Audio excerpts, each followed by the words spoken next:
Ze auzo barriak sortu ziren. Bai, Matza, ni bizina zelekuan, Matza, da Legaño. Horre diez, bi auzo, etxe pila bat egin ziren bat abestien atzean. Azten zorrek inork ez oina zidia, oina hori azten zorrek, da pila bat, etxe batetik beste oina espazioakin eta jardinekin, da lehen bakizu egiten zen, etxe bat abestien gaina. Eta Legaño eta Matza. Horretan auzoetan, gero dendak, tabernak, eta holan beste bateko establezimentuak eta bere sortuko ziren.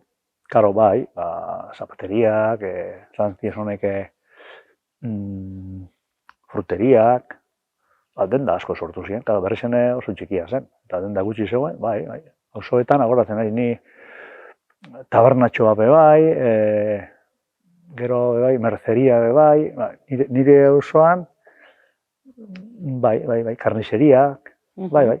Bueno, batzu ziren, kanpotik etorritakoak ez, igual ingurukoak, euskalduna be bai, eta karniseria, Durangotik etorri zen karniseria bat, bueno, bertakoa zen la, baina normalean bai.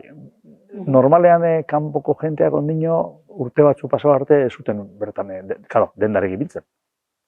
Bertakoak, berriztarrak dendak zabaldu ziren, karo.